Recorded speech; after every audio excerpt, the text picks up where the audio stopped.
I'm Afshin Rattansi, and welcome back to Going Underground, broadcasting all around the world from the UAE. It's been a year since the fall of Damascus, the culmination of a 13-year US-UK EU-backed war to overthrow Syria's government, not long after Israel's Netanyahu warned that longtime Syrian President Bashar al-Assad was playing with fire. NATO nation-backed ISIS and al-Qaeda-linked groups took the ancient capital, ensuring a genocide-compliant Syria. And today, Israel continues its crimes in the region. In Gaza, research from Germany's Max Planck Institute estimates that more than 100,000 Palestinians have been killed.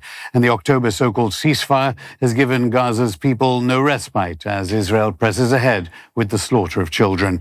But Palestinians refuse to be erased. What is behind the proportionately Holocaust-level numbers of EU, US, UK-backed killing? One of the people making sure Palestine's stories will not be buried is Ahmed Alnaouq, co-founder of We Are Not Numbers. Along with Pam Bailey, he's published an anthology of Gaza's young voices, testimonies of devastation and loss, but also humour, hope, and the refusal to surrender. He joins me again from London.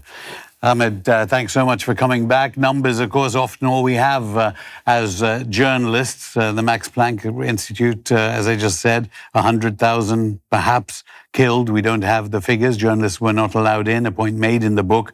What is We Are Not Numbers, as described in your book, in the context of the worst genocide of this century, certainly, but one of the worst in human history?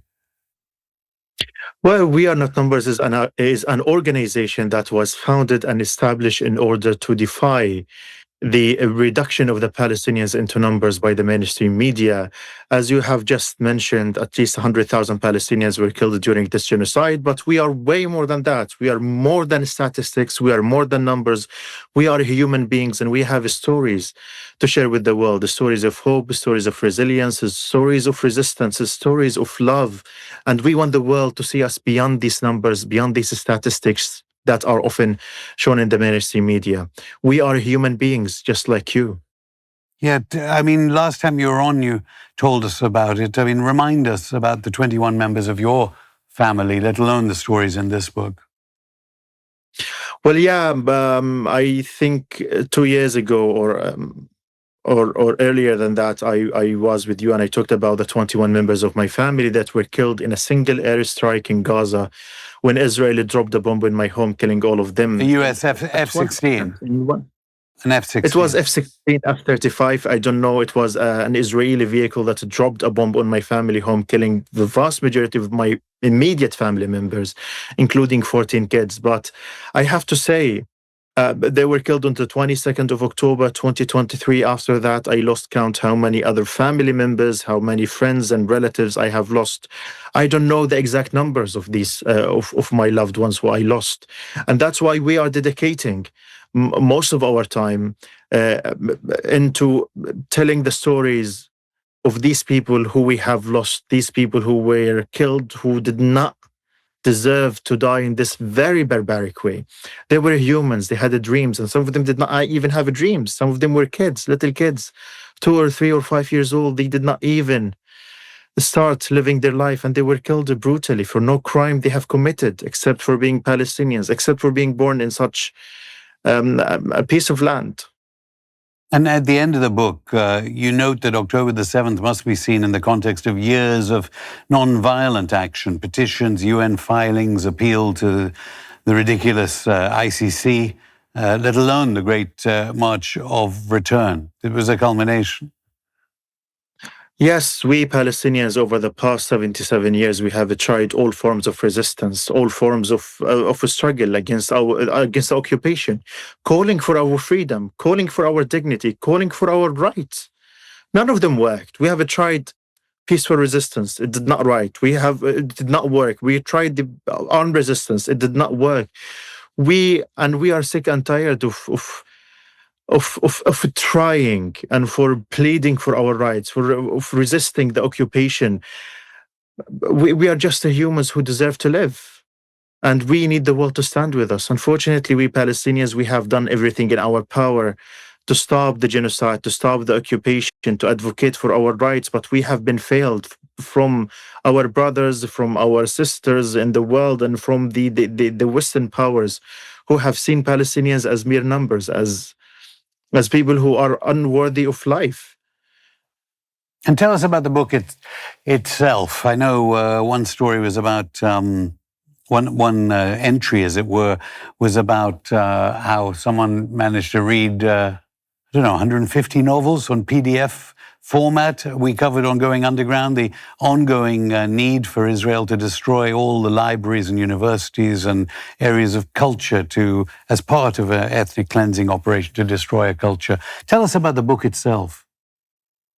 I think you refer to the story written by Khaled Al-Ustaz, who is one of my dear friends, and who was a bookworm, lived in Gaza and who was reading all the books online. Because, in Gaza, which is very sad, we don't have the luxury of going to a bookshop and grabbing a book and buy it and reading, because people are more focused on getting their basic necessities of life. But yet we in Gaza, we had libraries, we had bookshops, a few of them, but we had them.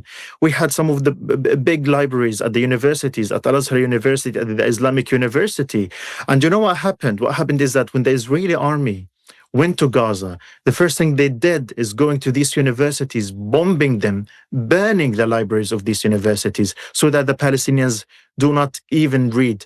But nonetheless, I'm telling you, I'm very surprised with our writers in Gaza, because despite the genocide, despite the ongoing slaughter of the Palestinians, despite being them displaced once and twice and 10 times sometimes, they have continued to read PDF online, and they have continued to write and produce a lot of work. In We Are Not Numbers, before the genocide started, we would publish 10, 15 stories a month on our website. During the genocide, we would receive tens of stories, sometimes more, 4 times the number of stories we received before the genocide. And that tells you a lot about the Palestinian people.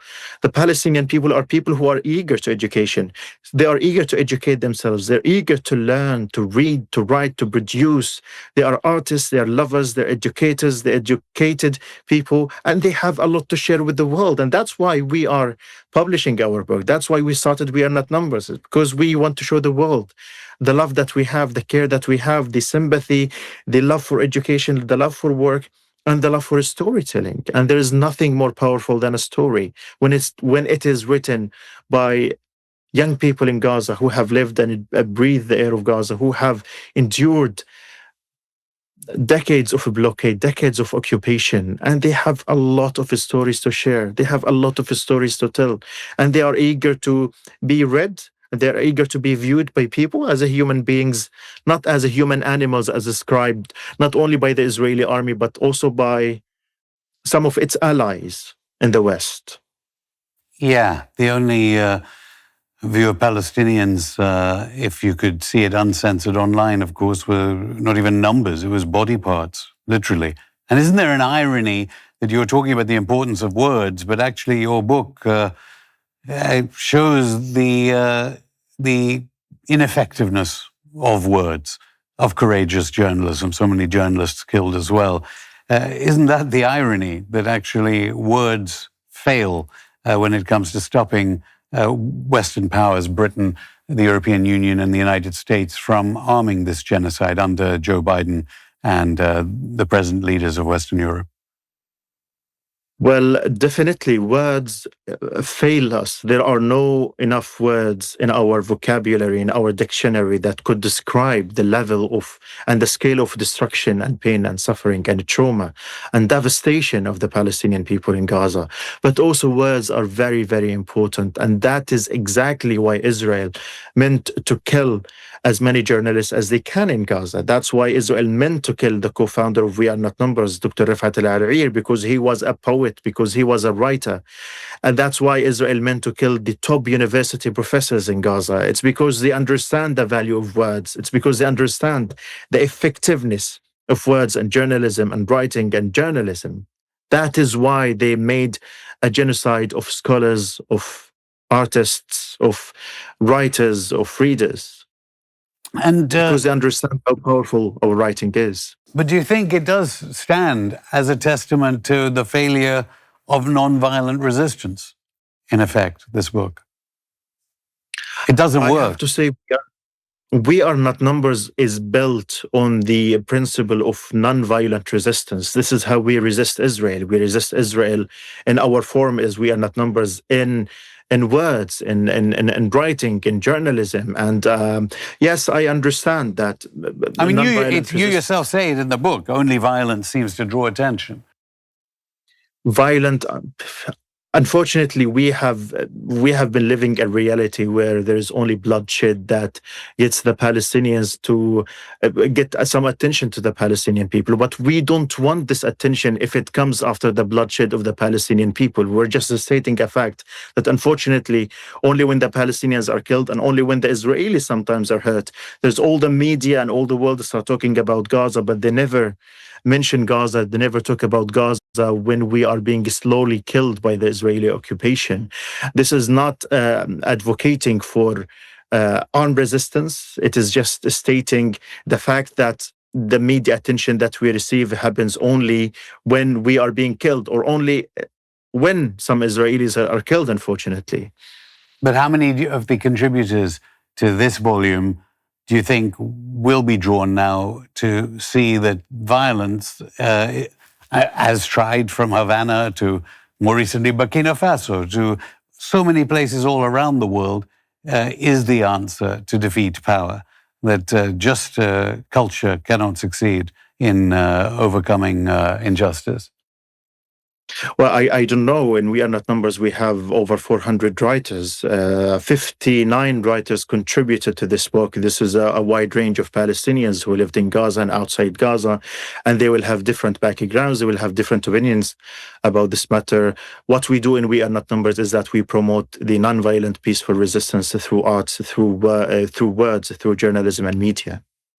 I mean, I'm obviously not trying to entrap you. I know how sensitive it is in London, where you are. Less sensitive in the Middle East. Describe your shock at being, you call it mainstream media, we call it so-called mainstream media because more and more people, thankfully, are abandoning it. Describe your shock at being interrogated on so-called mainstream media in Britain and the European Union. The places arming the genocide, interrogating you as if somehow you were to blame or Palestinians were to blame for the genocide. Well, I was shocked and not shocked at the same time when I was interrogated by the mainstream media. I was not shocked because I studied mainstream media in the West. I would say Western media. I studied it at my master's degree when I studied journalism. I studied it carefully when I was in Gaza, when I covering the March of Return. And I knew that the mainstream media has always been the problem. I knew that the mainstream media in the West would always lie about what is happening in Gaza, would always give Israel, repeat Israeli lies, and would take the cue from Israel and all of that. I was aware of all of this, but I was shocked that even when a Palestinian loses 21 members of his family in one hit, in one go, they would still interrogate him. I expected some decency from the mainstream media journalists. I expected some sympathy. I expected some a platform where I can express my grief. Name the shows. Name the shows. Well, I was interviewed by Talk TV with the late James Will, and I believe that interview was shocking. It wasn't a very nice way of handling me at that program. I was interviewed by many others, but in general, then the mainstream media was not very nice to the Palestinians in general, not only to me. Ahmed Alnaouq, I'll stop you there. More from the co-founder of We Are Not Numbers after this break.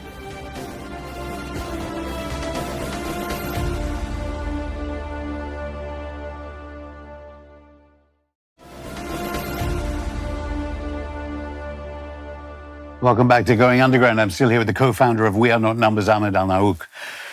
Ahmed, I was interrupting you as you were talking about how you were interrogated by so-called mainstream media when you tried to describe scintillas of the genocide and in your own personal bereavement. I'm glad you didn't promote Piers Morgan as you criticized the hosts of the shows of these Western European countries that were arming the genocide. In the book, We Are Not Numbers, class is a very important issue. You describe how those between 18 to 29, which is a sort of target group for We Are Not Numbers, suffer mass unemployment, despair, obviously even before the genocide per se began as part of the siege. How does We Are Not Numbers give voices to that class? Well, that is the point of We Are Not Numbers, is because this class has often been neglected and ignored.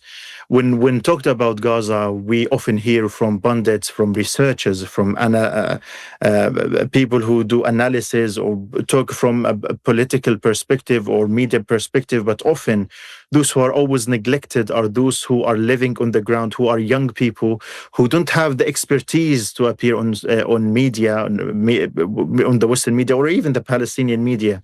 These people who lived they were kids. They were little kids, a few years old when the blockade on Gaza started. So they have lived their entire life under the blockade that started after 2006, 2007. They have lived their entire life under blockade. They have lived entire life living wars, a war after another. They most likely never left Gaza. Most of our writers who were in Gaza never left Gaza in their life. They never had the chance of meeting people from outside world. They have lived their entire life in Gaza and they were disconnected from the world. And we believe in We Are Not Numbers that these people, especially these people, they need to be heard. They need to be listened to. Their stories need to be shared and written widely, not only in English, in many other languages. And that was our focus in We Are Not Numbers. That is not to undermine people who are older than 25. Everyone is special in their own way. But in We Are Not Numbers, we focus on these young people who have a lot of enthusiasm for the world, who have dreams, who have good education, who went to school. And they have these stories that deserve to be told and shared widely. I mean, Edward Said, the great Christian Palestinian critic, is known better in NATO countries, arguably, for his love of Jane Austen, said the legacy of US colonialism and the feudal tribal lives in Palestinian society prevent a kind of class unity. Is the resistance fragmented? I don't know how you think this book shows that fragmentation, because they all seem to come from a similar perspective. But is the resistance fragmented between rich Palestinians and poor Palestinians? I'm not trying to divide and rule, clearly. But is that one problem about unifying a resistance against UK, US, EU armed Israeli aggression? Well, I think the Palestinians, as I mentioned earlier, the Palestinians are 10 or 11 million people. They have different backgrounds. Some of them are Muslims, some of them are Christians, some of them are... And they're scattered across the world. They're scattered across the world, and Israel separated the Palestinians from each other, people in the West Bank, in Gaza, and Palestine 48, around the world. So we have different backgrounds, we have different lives that are meant to fragment the Palestinian people and keep them separated, fighting for their own different problems. But I would say that the Palestinians, despite their classes and despite their geographical location, they are united against one thing, which is the Israeli occupation, the injustice that is being practiced on the Palestinian people. Of course, we have some different approaches, different ways of resisting the occupation. And when I mean resisting the occupation, when I talk about resistance, I don't talk about the armed resistance. Armed resistance is one of the forms of resistance that we have among the Palestinian people, but we have different other types of resistance. Nonviolent resistance. We have the resistance through art and journalism and writing and all of that. And all the Palestinians are united in resisting the occupation. You see, some people might not agree with that because they can see the enrichment of people in the Palestinian Authority and under Abu Mazen Mahmoud Abbas.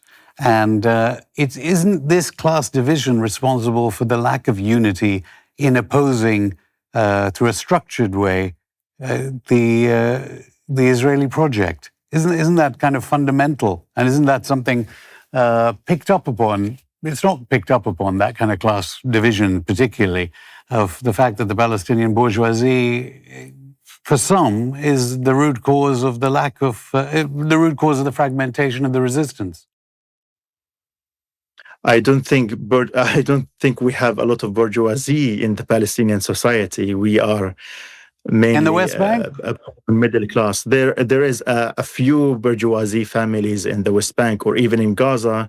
You know, historically Gaza was doing well, and the West Bank, and But I don't think that is the cause of the fragmentation of the Palestinian people. I think Israel and the Israeli occupation and the Israeli policies are the reason of the Palestinian fragmentation, if there is actually a Palestinian fragmentation. I would blame Israel for all the ills of the Palestinian people. I would never blame the victims.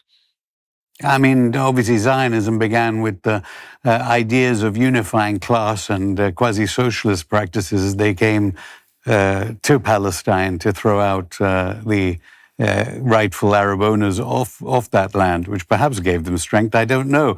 How long do you think the efforts of We Are Not Numbers are going to be successful in smashing all that fragmentation and I mean, the worry is, of course, that the children in this book, they themselves in the future may be exterminated in another war on Palestine. And the genocide continues despite the so-called ceasefire.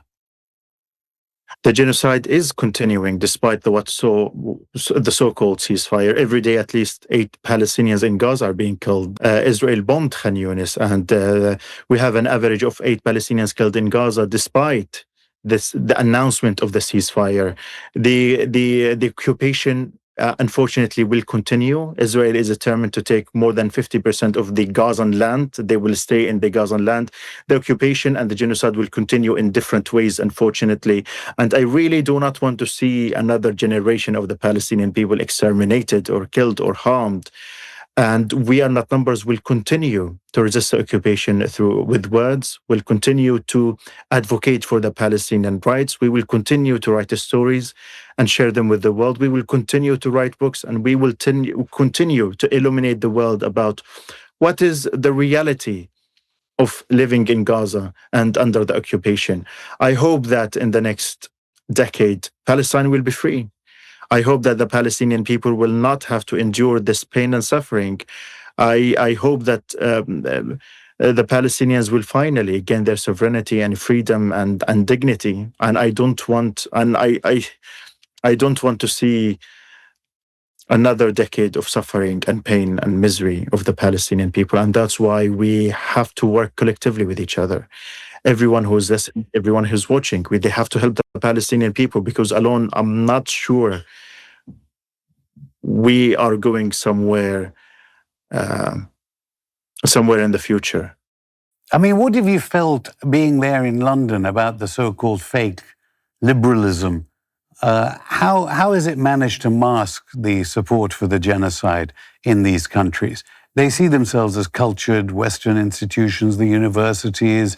You saw in the universities in the United States people being deported from their degrees for demonstrating. We see hunger strikers in Britain. Kamran Ahmed began a hunger strike a while ago.